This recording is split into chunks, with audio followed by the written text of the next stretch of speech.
Itu yang isolasi mandiri, Pak, sebetulnya efektif nggak sih? Justru kalau kita lihat di sini, Pak Andi, justru inilah yang jadi masalah. Seperti ini, 80% orang isolasi mandiri. Nah, dari 3.102 yang saya cerita kemarin.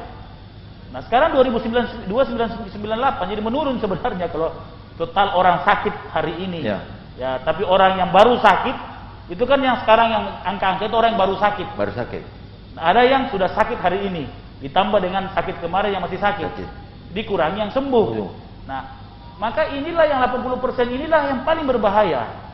Sehingga advis dari epidemiolog kami bahwa isolasi mandiri terpadu harus segera dilaksanakan. Nah, kenapa kami buat dalam skala besar yang sampai 900 bed itu?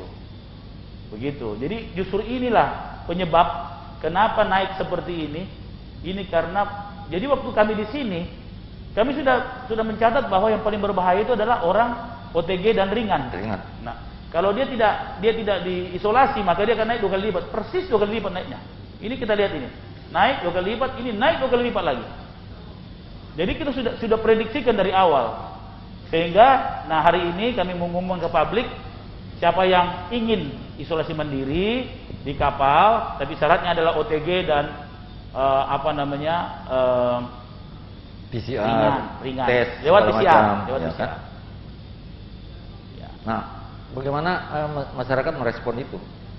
Saya sebelumnya ini 3 hari ini istri saya, anak saya sendiri, pegawai-pegawai di kantor, di dinas, semua banyak yang mau isolasi ke Danu, tapi saya bilang ini harus ada prosedur. Karena kami akan triase. Ya, harus masuk dulu. Orang mau piknik itu. Ya, bisa merasa piknik. Oh iya, karena kita bukan hanya isolasi, tapi di situ ada training center. Membuat mereka termotivasi dengan motivator-motivator teruji yang dimiliki oleh Makassar. Kemudian di situ ada rekreasi, ada mancingnya, ada olahraga parunya.